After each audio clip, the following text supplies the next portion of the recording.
Play clock at 5. Pass is intercepted at the goal line by Malcolm Butler. To Henry. Quick snap. Breeze. Pass is incomplete. No flag for Tommy Lee Lewis. Got him at the 40. It's Thomas at the 50. Skipper going free to the 30. To the 20. Thomas to the 10. Denver's going on the New England.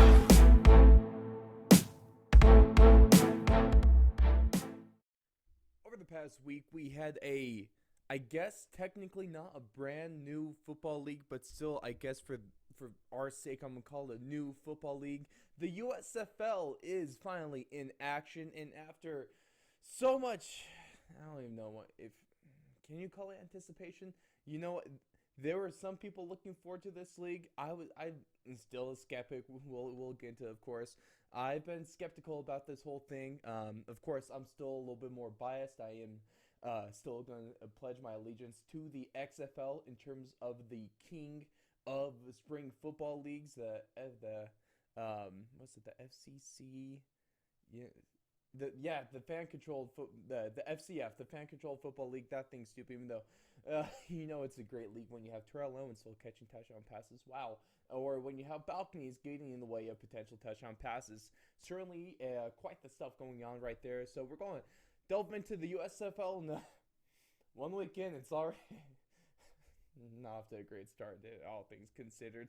Kyler Murray and another NFC West player both is seeking new contracts. Otherwise, they will not play. So we're going to take a look at, do they deserve what they're asking for, essentially, and the implications, the repercussions that might happen if they don't get the contract that they are looking for. But ladies and gentlemen, thank you so much for tuning in.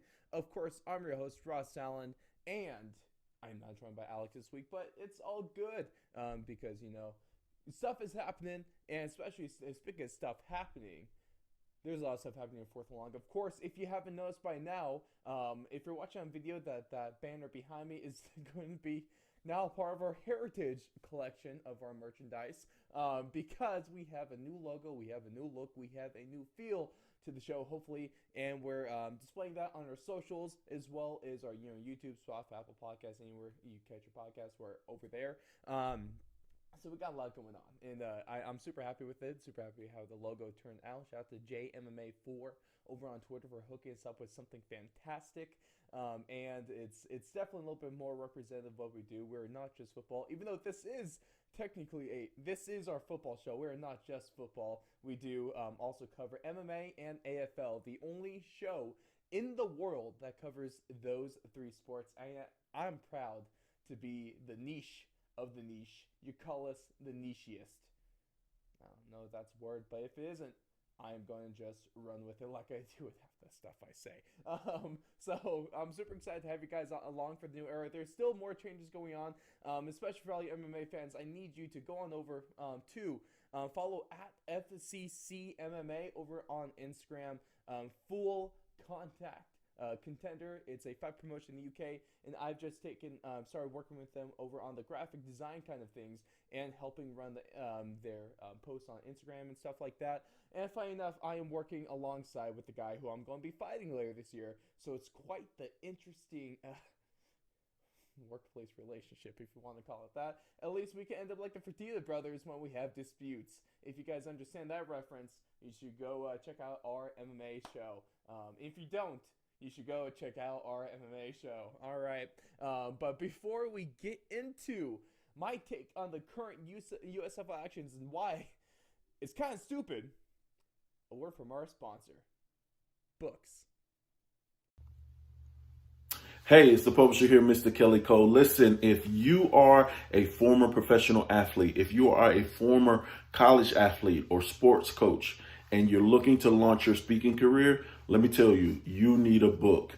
If you're already out there speaking and you want to track more high-paid speaking engagements, you need a book. It's not about creating more content to post on social media. It's not about recording a bunch of videos. It's not about doing more podcasts. The number one secret to attracting more high-paid speaking engagements or even launching your speaking career is a book. Hey, I'm the publisher, Mr. Kelly Cole, and I help former athletes and sports coaches create best-selling books in 30 days to launch their speaking career, even if they hate writing and don't know where to start.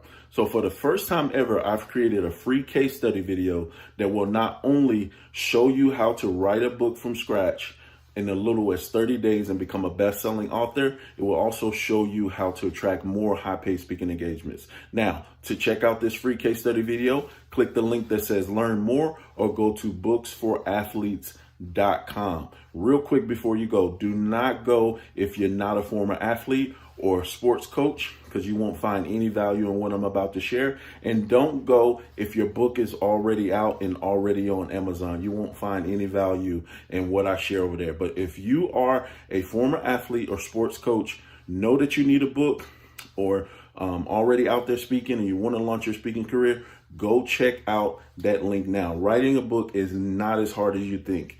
It doesn't even matter if you don't know where to start. My case study video will show you how to start and get it done and onto the bestsellers list. So go now. Thank you to our sponsor, of course.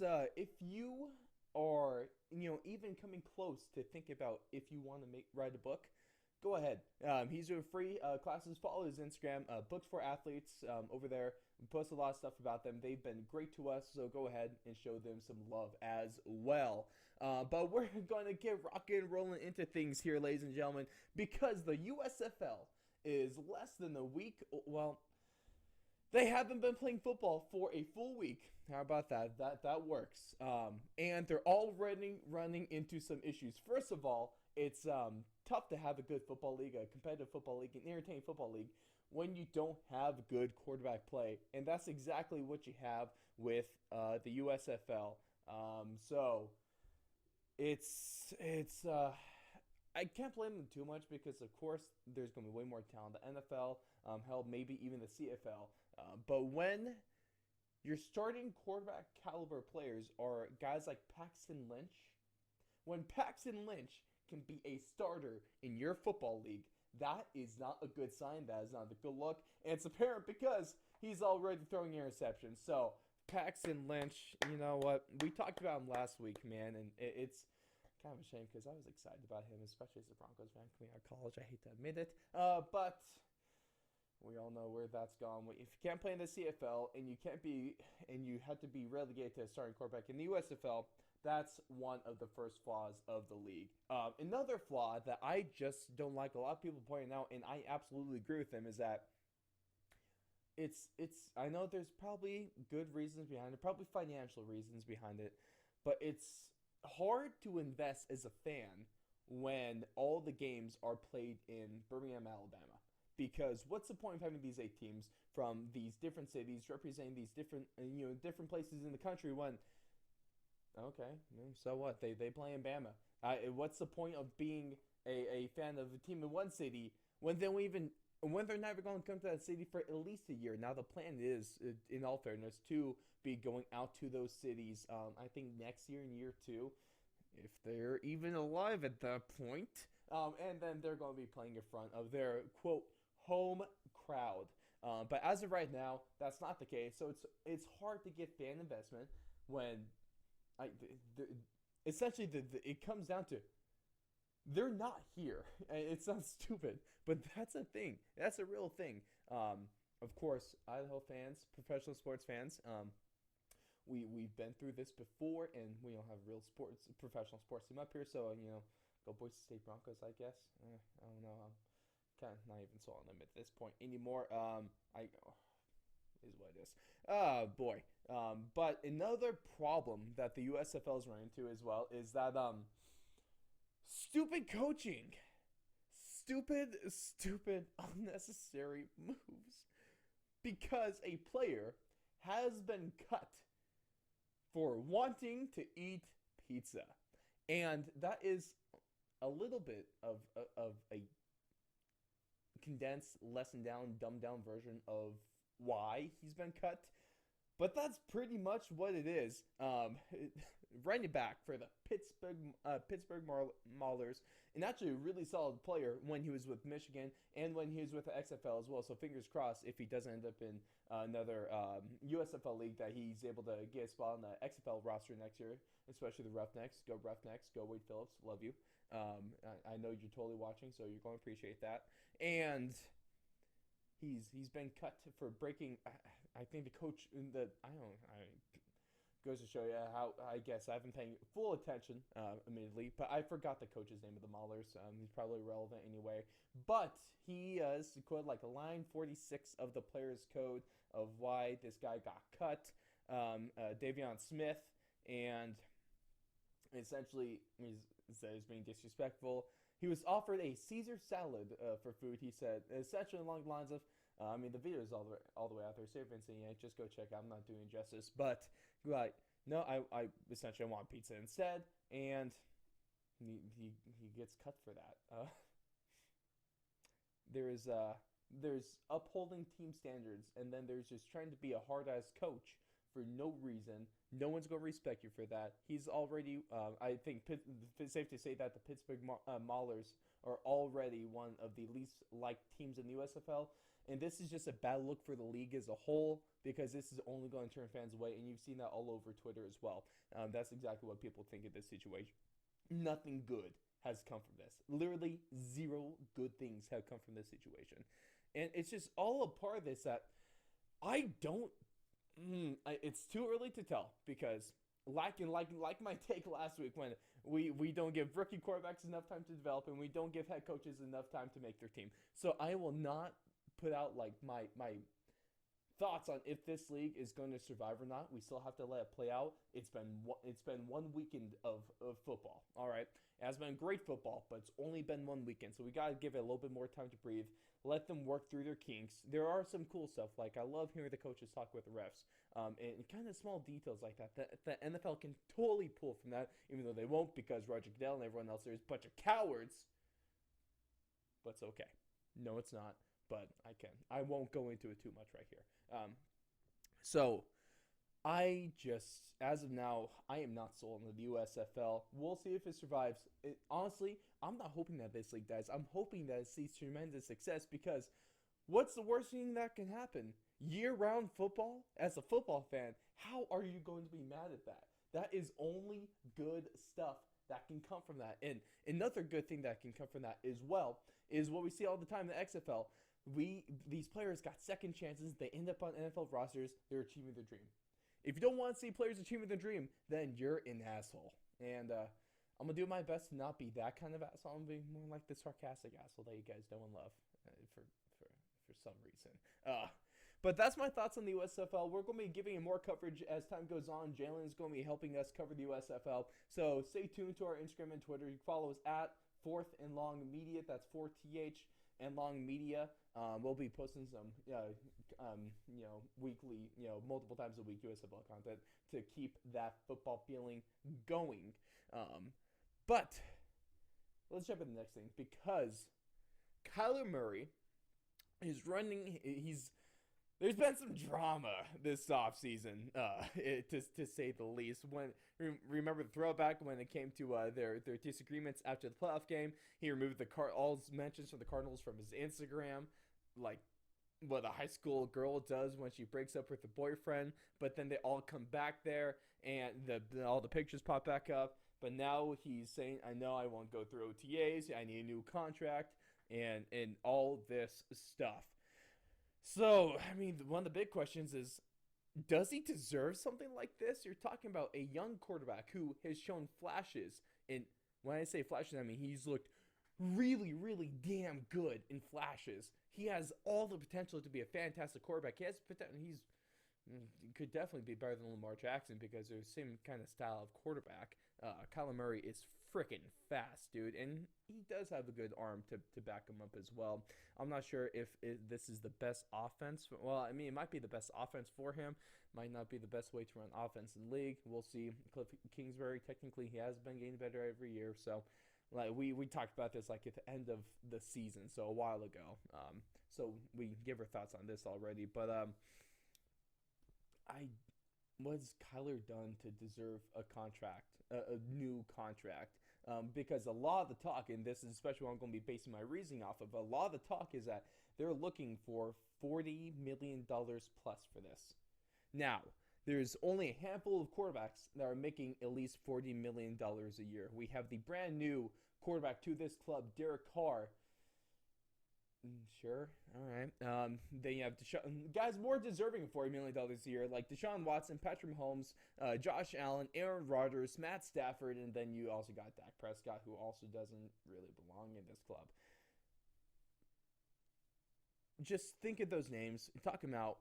Does Kyler Murray's name belong anywhere near those guys when it comes to play and performance? No, it doesn't. Derek Carr is a way better quarterback than Kyler Murray. I would much rather have Derek Carr than Kyler Murray. Now, he might be able to edge out Dak Prescott because also I'm just not sure on Dak Prescott. Not a huge fan of him, especially after last year. But, of course, I still think he's a good quarterback and maybe gets a little bit too much flack than what's necessarily deserved. But why? What has the only basis for Kyler Murray getting a new contract, making a lot of money like this, is potential. All of this is purely off of potential from a quarterback that hasn't even won a playoff game. In fact, he's been in one of them, and they got blown out. Now, it wasn't completely his fault, but he definitely took a big role in that loss. He absolutely did. So, I just, this is stupid. This is really stupid. I don't know why Kyler Murray thinks he's in a spot to negotiate a big brand spanking new deal like this that's going to make him a lot of money. In fact, especially as an A's fan, I wish he was just playing baseball. Man, imagine if he was playing baseball. He'd be making a crap ton of money. Well, maybe not because athletics don't pay their players anything besides food vouchers. Oh, sweet damn. What a pathetic freaking franchise that is. But he could be starting center fielder right now. Probably one of the best center fielders in the game, to be honest, because he's a freaking stud. He's drafted in the first round out of college. He's amazing. He at least was amazing in baseball. And, you know, we all know, we've seen those baseball contracts. NFL contracts don't compare to those. Baseball players make a crap ton of money. And Kyler Murray would probably be making a lot of money in the league. Definitely would not be having to worry about, missing OTAs for a new contract. But let me know. Am I off base on this one? Do you guys agree with me? Nothing about Kyler Murray besides potential screams $40 million quarterback. If there's anything else besides that, please, shine some light on it. I would love to see your thoughts on that. Of course, I'm always open to a good debate. Unless you're in the comments just trying to say that Derek Carr is an elite level quarterback, then I'm not so sure on that one. You can go check out Derek Carr short on YouTube. And some Raider fans, you guys certainly are bold. All right, at least you love you and trust in your quarterback. Good for you guys. But the last thing I want to talk about as well is staying in that division, staying in the same situation, is that we have another NFC West player that has a contract dispute that's going to be staying of OTAs until he gets a new contract, until he gets what he wants. But this time, it's different because this player actually deserves to get paid a crap ton of money, because this player is Deebo Samuel, and like I say, he's holding out off-season OTAs until he gets a new contract, and it's definitely been a little bit of a drama-filled situation with the San Francisco 49ers as well. What's up with the NFC West in drama? You got... Can we just blame California? California's like, Hollywood and all that stuff. They're filled with drama. Maybe it's all fake. The NFL is fake and rigged. No, just plain. It's not the NBA. But there's one thing about the NFL that is not even just a conspiracy theory. It's just true. I'm always going to say it's been proponent about this for 2 years now. The salary cap is a myth. It doesn't exist. It's just a myth perpetuated by Big Goodell to be able to sell equality and fairness financially throughout the league. No, that's dumb. I don't believe it because, you see that every year. I'm getting on a fun tangent with this one, but you see this every year. Oh, this team is in cap hell. They can't sign anyone. Oh, wait, they just restructured. 10 players contracts. Now they can afford to buy a golden version of Tom Brady. I don't know. I don't know where I was going with that one, but a golden version of Tom Brady seems like a lot of money. Okay, so it doesn't exist. It's not real. It's all fake. It's the most widely known conspiracy theory in the world. In fact, and it's probably the most true one. I'm not going to get into the actual conspiracy theories because I don't want to get banned off of YouTube and other platforms. Okay, no, I don't need to go down the whole Alex Jones rabbit hole, do we? Hey, how about put that on your bingo? Ross mentions Alex Jones on this week's NFL breakdown. Bet you were not expecting that one because neither was I. Oh, man. But going back to the situation that we have at hand here, Deebo Samuel. He's unbelievably good, and he, in fact, even in the division as Cooper Kupp, he might be the best wide receiver in that division. He is I think he is the most versatile player in the league. He just can do everything. He could line out. He could line up in wide out. He could line up at slot. He could line up as a wide receiver in the backfield, taking handoffs and scoring for 30-yard touchdowns. What other player in the league can do what Deebo Samuel could do last year? Oh, that's right. No one. Maybe a prime Taysom Hill might be a little bit more versatile, but I mean, I don't know, man. Remember the prime time of Taysom Hill, like when they weren't trying to make him be a quarterback? What a stupid situation and decision that was. Who Taysom Hill over Jameis Winston? Give me a break, man. I am going all over the place this week. But going back to Deebo Samuel, he absolutely deserves the money he's asking for. He's absolutely deserving of a new contract because there is no one in the league that can do what he does. This is different. That's why this is different than the Kyler Murray situation because there are more people in the league that can do better than Kyler Murray for cheaper than what he's asking for. And also some of the stocks with Deebo Samuel saying, there's some people saying that Niners should, test the waters, maybe take a look at trading Deebo Samuel. Okay, fine. There's nothing wrong with testing the waters and just seeing the kind of value you can get for any player. This goes for any player at any time. There's nothing wrong with testing the waters. I will absolutely stand by that. There's no problem seeing, how much is this player's worth perception-wise? How much does this league think he is worth? That is just good information to have on hand for your front office. But if you actually seriously consider trading Deebo Samuel, then you're a moron. Okay. Why would you ever want to trade an amazing player of this caliber? That's stupid. You don't do stuff like that. Unless they give you just ridiculously, 3 first rounders. They give you that, yes, you trade Deebo Samuel.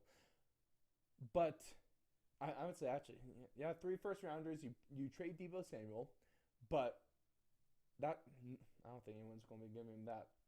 Unless it's a crazy good deal that just stands out, you don't trade this guy. That's end of discussion. That's the way it is. So, take a look.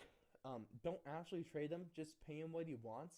John Lynch, John Lynch has been fantastic in the front office. He's done everything right so far up to this point. So, I have confidence that the Niners are going to be able to get this situation resolved in a way that works best for them and for Deebo Samuel. And if it doesn't, I will actually be shocked about that one. So don't trade him, pay the man because he actually deserves it. Kyler Murray, go earn your worth before you start asking for all this money and this contract and stuff. No, you don't need that. The Cardinals could do better than that. But those are my thoughts on the USFL and on some NFC West contract controversy. The contract controversy, if you are so inclined as well. But of course, I would love to hear your thoughts on this. Do you guys have faith that the USFL is going to live on? Do you have faith that Kyler Murray is actually going to end up being worth $40 million a year? What do you think he's paid? And what team, most importantly, what team does he play for next season, and also what's going. Same thing for Deebo Samuel as well. Should they trade him? Should they sign him into big money? And who is he going to be playing with the 49ers at the start of the 2022-23 season? But that's going to wrap it for us. Of course, like I said, catch us on our socials, Instagram and Twitter at 4th and Long Media. That's 4th and Long Media, or our website over at the4thandlong.com, and all your NFL stuff at the4thandlong.com/NFL. Of course, I've been your host, Ross Allen, and keep it tuned for next week when we tried to play some more bingo, and I just figure out what rabbit hole I can go down. See ya.